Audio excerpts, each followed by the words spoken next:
Hello, Jimmy. Great googly moogly. Welcome to Big Jim's podcast number 2. How fitting that our first guest on the show, that we should have someone, is the Svengali of this podcast. None other than Mike Muldoon, the Dooner. Hey, Mike, Jim. how are you? Doing really well, man. Doing really well. It's been an awesome week. You filled my life with some great music and some great posters, and I've been getting it out there to people, sharing it, selling some on eBay, building my own store. Yeah, man, having a great time with you and your music and your records, and I'm psyched to be here in the store recording your second show, man. Thanks for having me. It's fun. It's a lot of fun. Thank you so much for all this, for setting this up. We're going to have a good time in the future. We're going to have all sorts of wacko people. But one thing that Mike has been really knocking it out of the park on with his show, with his podcast, is getting former members of Frank Zappa's bands on there. And he's gotten some amazing people on there, do some amazing interviews. So we are going to do an entire show on his favorite band, his favorite musician, his favorite performer, Mr. Francis Zappa. Yes. Thanks, Jim. What better topic for me to talk about than my main man, Frank? So let's start at the very beginning. Where did you first hear Frank Zappa? So, I mean, the first memory I have of it really sinking in was Apostrophe, right? And I can't remember if it was Eric Newser or Joel Human, who first turned me on. But I distinctly remember holding the album in Mad Platters at one point. But when that first song came on, it just brought me back to that feeling of, you know, like Carl Stalling gave you when a kid when you're watching cartoons. And it was that feeling, but it was rock and roll. And it blew me away. And then the continuity of the first 4 songs and the musicianship and just now I learned it was Tina Turner singing backup vocals. Yeah, that's why it was so fucking good. And yeah, that just knocked me off my socks. So that's where it started for me, was Apostrophe. Yeah. How about you? See, I can remember my dad used to work at MGM Verve when I was a little kid. Oh, wow. So he always had lots of records in the house that he would bring home from work and everything. And, you know, sometimes the pile would be big and then it would get small. And then probably about 7, 8 years old, me and my brothers are nosing around. We find the last little pile of 45s that he had. And, you know, most of it was crap, you know, Conway Twitty and just Connie Francis. But in there is this, we see this record, The Mothers of Invention. What the hell is this, you know? It's just, you know, and one side was Mother People, and what was the other side? Lonely Little Girl. So at a very young age, I was listening to that record and saying, what the hell is that? This is insanity. It's brilliant. Oh my God. Also in that pile, I got a, you know, fair, you know, disclosure. Also in that pile was a Velvet Underground, White Light, White Heat, promo 45. Yeah, great album. I love View. Absolutely. I thought that was a piece of crap. Velvet Underground did not do anything for me. You know, they played together, Jimmy. They did a few shows together back in the day with the VU. It was the Nico. Yeah. I'd love to talk to somebody who was at one of those shows, but oh my God. Talk about polarizing personalities. And actually, Lou Reed introduced Frank into the Hall of Fame, even though they had an adversarial relationship. Yeah, Lou had an adversarial relationship with everybody. Yeah, when I met him, I felt like he had an adversarial relationship with me. He was he was a talented guy, and I give him his props and his respects. Yeah. But every time I ran into him, it was about 4 or 5 times, man, was he a dick. Yeah, there's a bit of a chip on his shoulder. I think Laurie Anderson loosened him up a little in the end, so hopefully he died a little happier than he lived most of his life. Yeah. But I can remember pretty early on for me, I also bought these Warner Brothers compilation records. They used to come out in the 60s. It would be like a 2 LP set. And I think I bought one for like $0.25. And on this one side had the Fugs and the Mothers and Captain Beefheart. And it was just like, oh my God, what's going on out there? So he got his hook in me pretty early. Yeah. But then I think I heard Apostrophe, and I never heard like a long story told like that in a rock record. Yeah. So this is, in case you're wondering, you don't know what it looks like. Yeah, there it is. Changed my life, that's for sure. I'm Frank. great album. Great album. You know, it's musician playing is fantastic, and it's irreverent and goofy. Yep, yep. And goofy. So So here, so I what, want to what share did one. you I'm going to share one, the early ones, which actually I picked up today from you. That's on my list of favorites. Right, the second Mother's album, absolutely free. This is the Verve copy edition. Amazing album. You know, Plastic People, Duke of Prunes, Coney Vegetable. Coney Vegetable is one of my favorite songs. This isn't my favorite version. I'm a big Flo and Eddie fan, so that's the version on Just Another Band from LA is my absolute favorite. But I love this version as well. Sure. And yeah, it's just again crazy album off the heels of Freak Out. You know, just changing things album by album. You know, great detailed, crazy colored album covers and back, and no one was doing shit like this back then. Nobody. No. I think well, you know, it was always people were trying to catch up to Frank. Oh You yeah. know, really, the scene, a lot of folks in the music scene were trying to catch up to what he was doing. Yeah. And because he didn't want to follow what others were doing, he was going to do his own thing. You know, Yeah. like even the whole thing about flying the band out to New York and doing that residency in New York City. Garrick Theater. Yeah. And, you know, I mean that you know that alone is. You know, that was a pretty big deal for back then. At that time, yeah. Imagine living in the city and going to see like Frank 20 times in 30 days. Yeah. I know a lot of people that went to, you know, I've talked to them and they said, oh, yeah, I went to one of those shows and that's what got me hooked. Yeah. That's what got me hooked on Zappa for the rest of my life. So you had another one we were talking about earlier. You have a crazy, is it South America pressing, Mexican pressing of one of my favorites. I know, you gave me a German copy of it.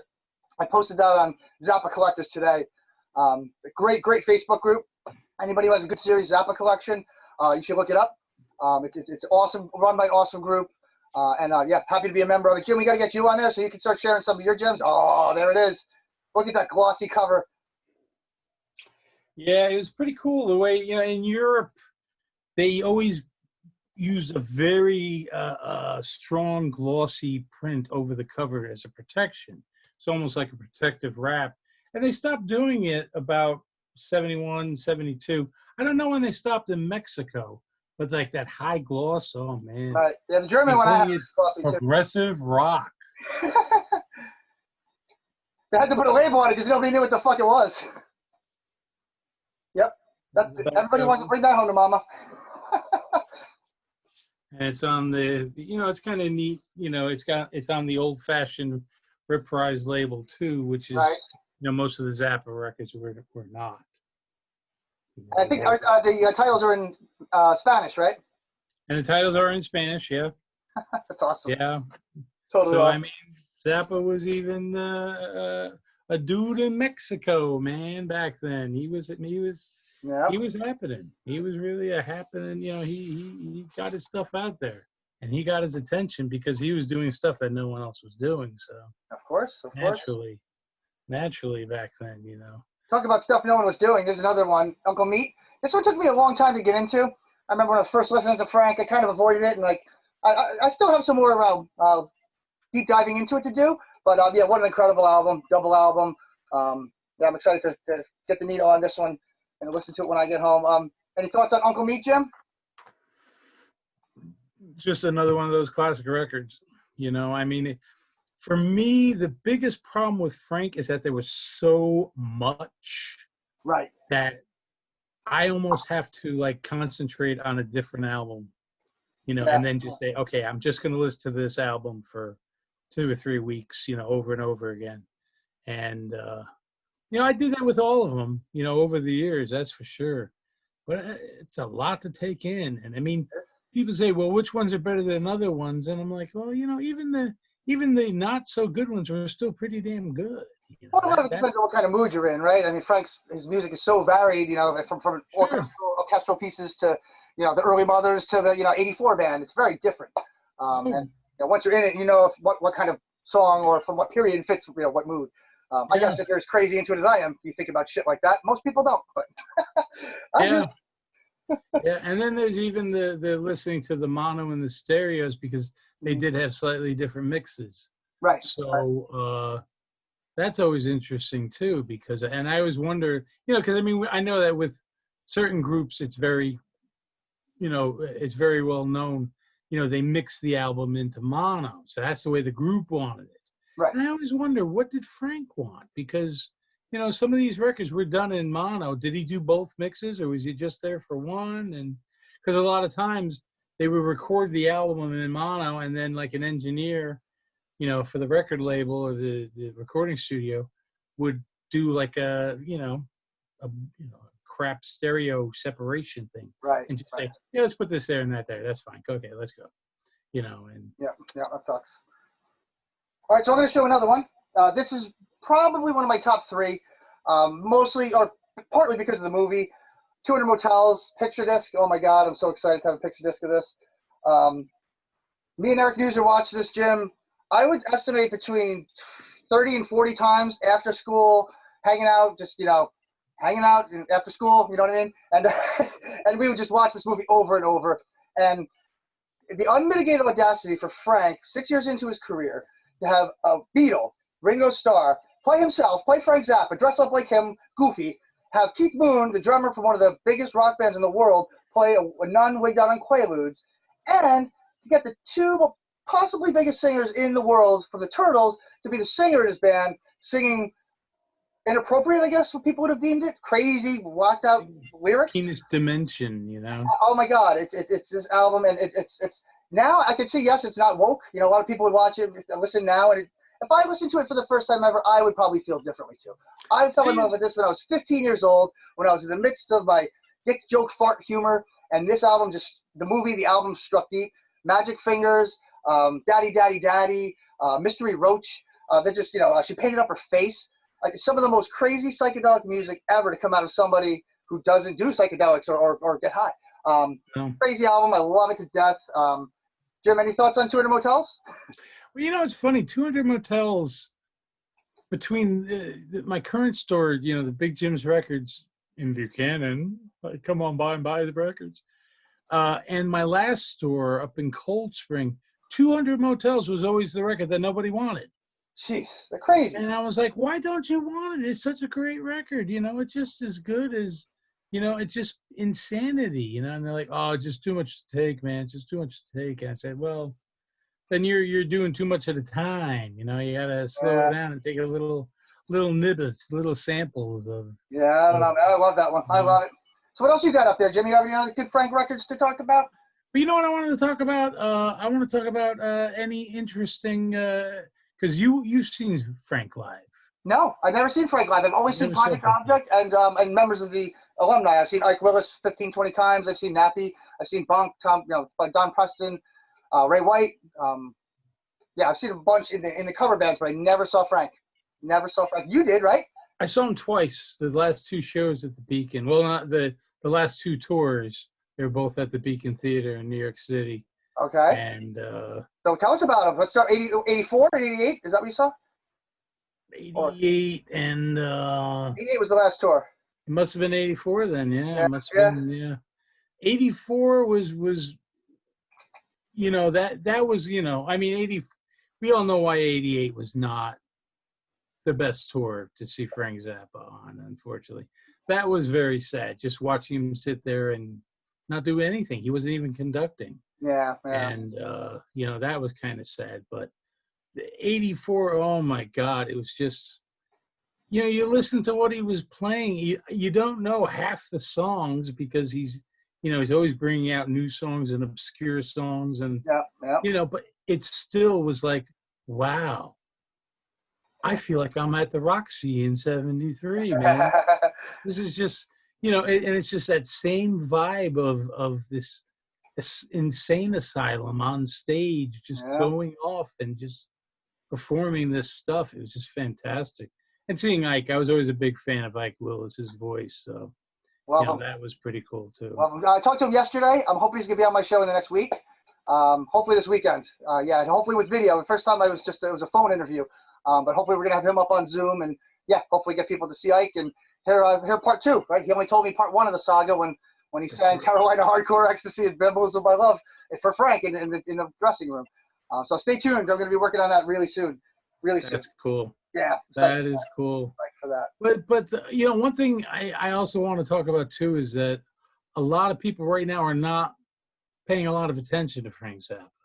Right. And the issues are starting to come out finally. They should have been out 5 years ago, 10 years ago. Mm-hmm. And make it a little more available for people to find this stuff for young people, because they do want to hear it.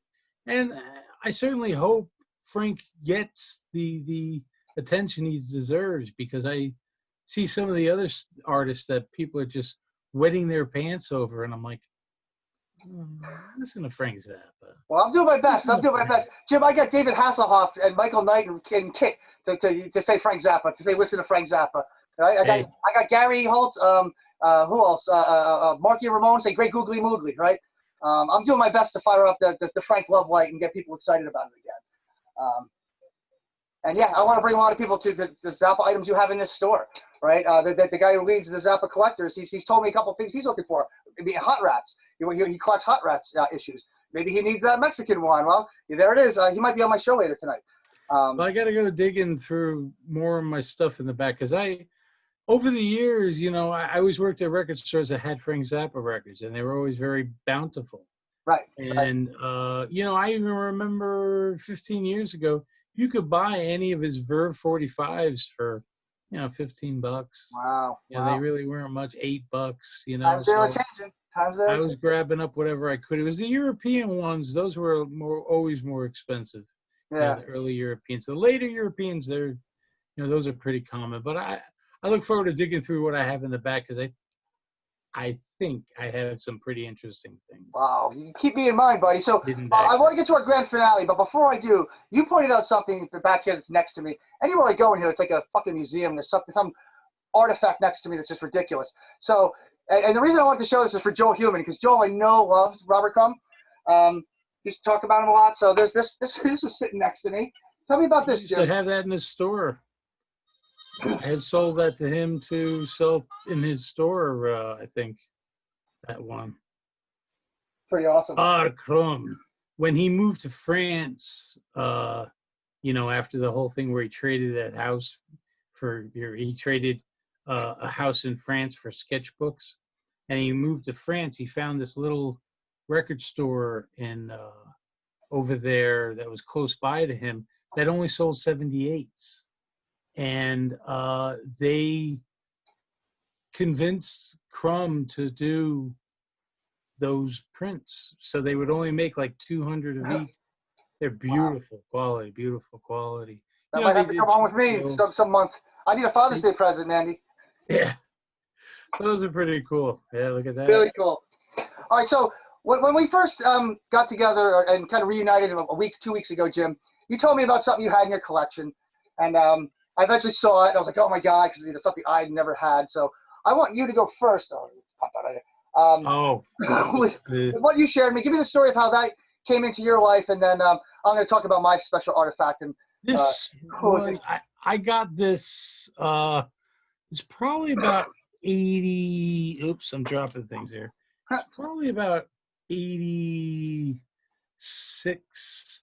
A friend of mine who was a record dealer, who used to sell at the Beatle convention, came up to me one time and he says, "You're a big Zappa fan, aren't you?" I said, "Oh yeah." He says, "Oh, I got something for you," and he pulls out a pile of records like this, and they're all Frank Zappa. They're all signed.